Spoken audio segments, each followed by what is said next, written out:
Donald Trump is now just one hurdle away from being President of the United States. The Donald is now involved in the most vicious, divisive election in living memory, and he's faltering. Now he's shaken up his campaign team, and I go head-to-head with his new campaign manager.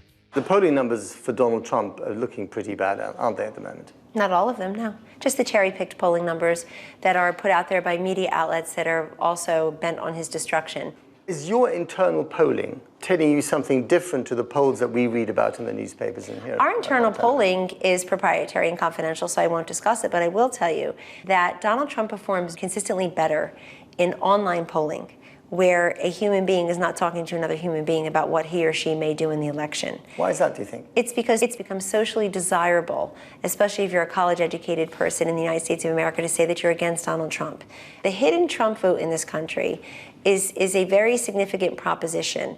Have you been able to put a number on that Yes. group? What do you think that is? I can't discuss it. Oh, come on. No, it's a project we're doing internally. I call it the undercover Trump voter, but it's real.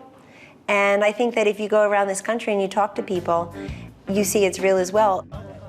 In front of the White House, not an undercover Trump voter, but an undercover Trump.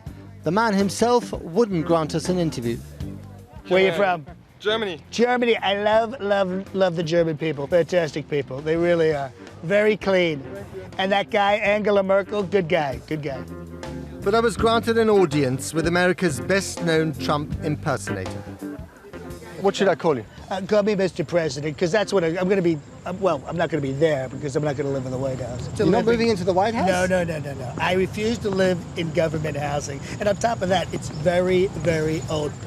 Out of character? Yes, out of character. You travel all over the country doing this shtick. Yeah. What's the impression that you get? What's your own personal polling telling you about his popularity? Well, I've been on the road almost nonstop since last August. I would say he's going to win in a landslide.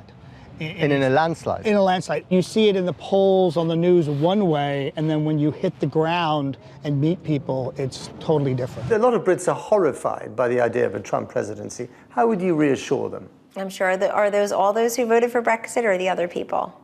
It's a bit of both, actually. Is it? Do you think something similar could happen here? Yes.